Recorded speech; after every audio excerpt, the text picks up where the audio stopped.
యేసయ్య పరిశుద్ధ నామములో మీ అందరికీ నా వందనములు. రామాయణమైన, మహాభారతమైన, భాగవతమైన ఇది కల్పితమే అని నేను అంటున్నాను. అయితే నా మాటలు విని కల్పితం కాదు అని కామెంట్ చేసిన వారు ఎవరు కూడా లేరు. అయితే మీరు కూడా విని కల్పితమో కాదో మీరే తెలియజేయండి. అయితే రామాయణము రాసింది వాల్మీకి, మహాభారతం రాసింది వ్యాసుడు. వేదవ్యాసుడు మహాభారతంను రాసినాడు. అయితే ఇది మీకు అందరికీ తెలిసిన విషయమే. అయితే నేను అడిగేది ఏమిటంటే, మహాభారతము ఒక యుగం జరిగింది. ఎన్ని సంవత్సరాలు? ద్వాపర యుగము, త్రేతాయుగము, కలియుగం. ఒక యుగం అంటే ఎన్ని సంవత్సరాలో మీకు తెలుసు. మహాభారతము ఒక యుగం జరిగింది. యుద్ధము 18 రోజుల పాటు జరిగింది అంటున్నారు.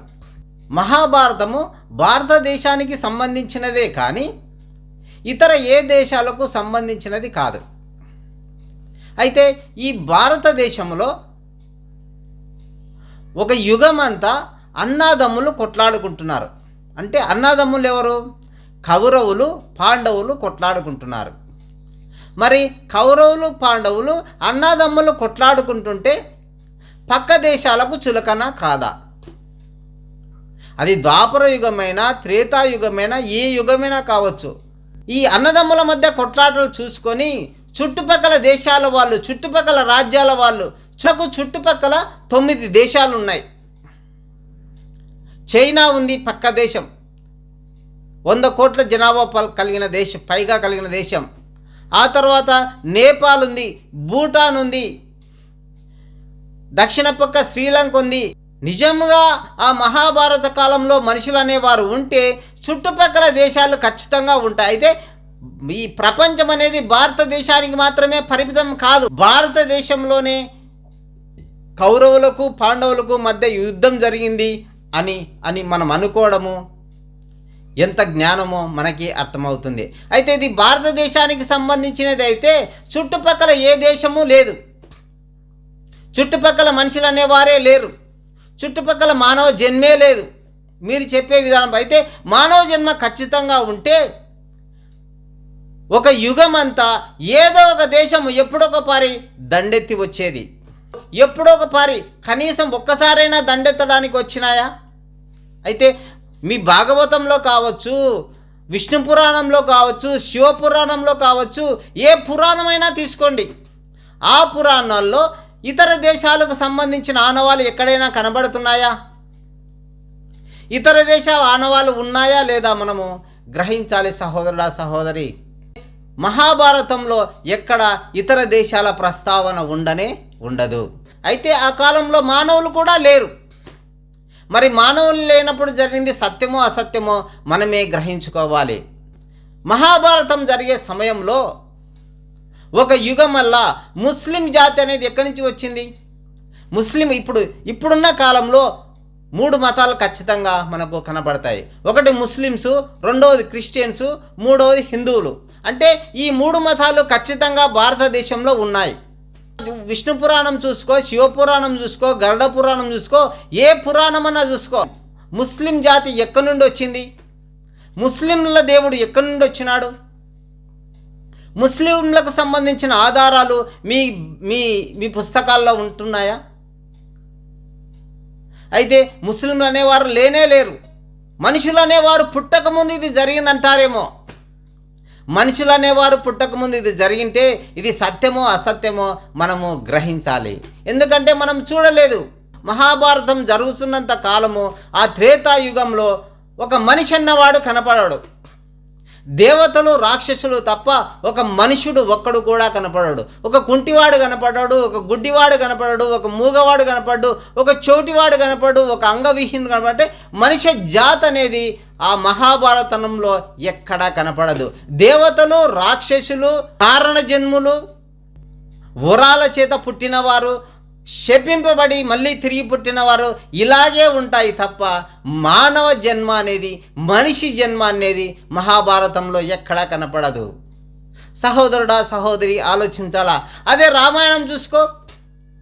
రామాయణ కాలంలో రాముడు తన రాజ్యాన్ని విడిచి 14 సంవత్సరాలు వనవాసం వెళ్ళినాడు. 14 సంవత్సరాలు వనవాసం వెళ్ళినప్పుడు భరతుడు పాలించాడు. అంటే భరతుడు పాలించాడు కాబట్టి భారతదేశం అని నీవు అంటున్నావేమో. భరతుడు యోధుడా, శూరుడా, విలువిద్యలో ఆరుతేరినవాడా? ఎందులో ప్రయోజకుడు భరతుడు?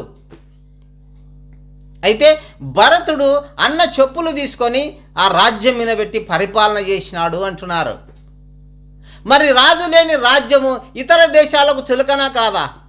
రామరాజ్యం అనేది జరిగి ఉంటే, ఆ కాలంలో మనుషులు అనేవారు ఉంటే, ఆ కాలంలో చుట్టుపక్కల దేశాలు అనేవి నిజంగా ఉంటే ఖచ్చితంగా ఏదో ఒక సమయంలో యుద్ధము జరిగేది.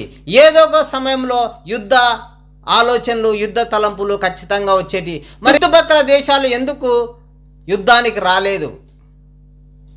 ఇది కల్పితం కాకపోతే మరేమంటారు?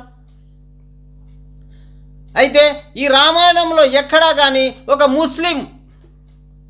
ముస్లిం ఎలా పుట్టాడు, ముస్లిం జన్మ ఎక్కడ అవతరించింది, ముస్లిం అనేవారు ఈ ప్రపంచంలోనికి ఎలా వచ్చారు? వాల్మీకి రామాయణం రాసేటప్పుడు చుట్టుపక్కల ముస్లింలు ఉన్నారు, చుట్టుపక్కల దేశాలు ఉన్నాయి, చుట్టుపక్కల దేశాలు దండెత్తి వస్తాయని ఇవన్నీ ఆలోచన రాలేదు. ఈ రామాయణం అనేది వాల్మీకి తన సొంత తెలివితేటల చేత రాశాడు కాబట్టి ఆ కథలో లీనమైపోయినప్పుడు దాన్ని రాసుకుంటూ వెళ్తారు.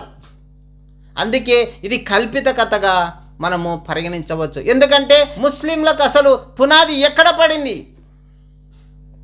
ముస్లింలు అనేవారు ప్రపంచంలో ఎలా విస్తరించారనేది ఈ రామాయణంలో ఉందా?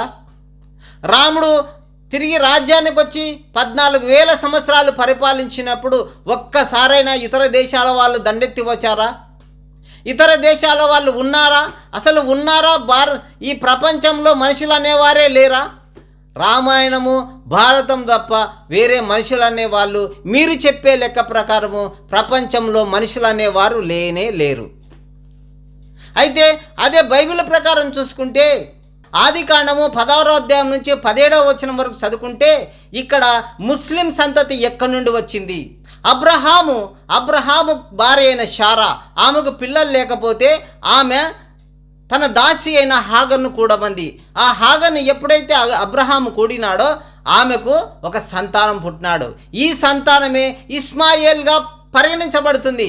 అప్పుడు శారా అసహించుకొని ఆమెను వెళ్ళగొట్టింది.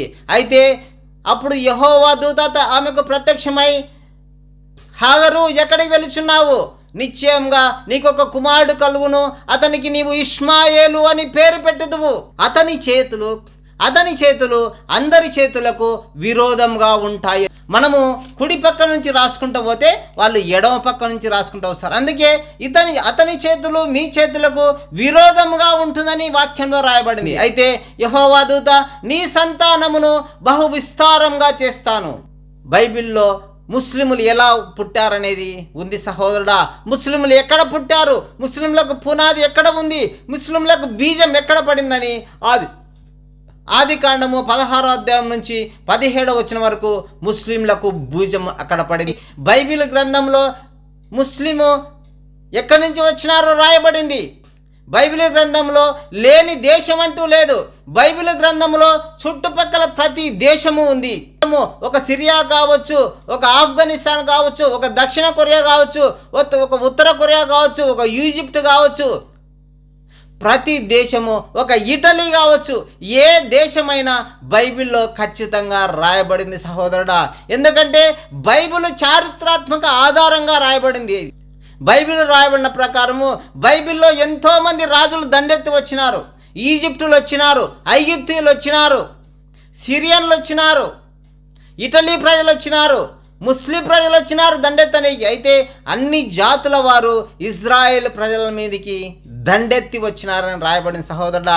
నిజంగా బైబిల్లో రాయబడిన ప్రకారం దండెత్తి వచ్చినట్లు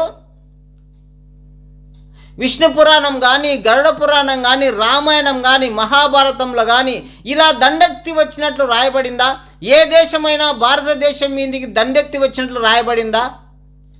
బైబిల్లో రాయబడిన ప్రకారము ప్రతి దేశము, ప్రతి రాష్ట్రము, ప్రతి మనిషి, గుడ్డివాడు, కుంటివాడు, మూగవాడు, చెవిటివాడు ఖచ్చితంగా బైబిల్లో రాయబడినాడు. వాళ్ళను యేసుక్రీస్తు ఎలా స్వస్థపరిచినాడో రాయబడింది. కృష్ణుడు ఒక యుగమైన పరిపాలించిన ఒక్క మనిషిని కూడా స్వస్థపరచలేదు.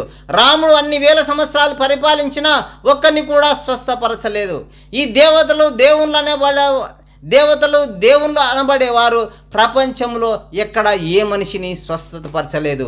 అయితే వాళ్ళ శాపాల వల్ల, పాపాల వల్ల, దేవతల వల్ల, రాక్షసుల వల్ల వారికి పుట్టిన వారి సంతతి గూర్చియే ఉంటుంది తప్ప ఎక్కడ మనిషి అన్నవాడ జాడ కూడా లేదు. సహోదరులా, నిజంగా ఇది కల్పితమని గ్రహించాలి.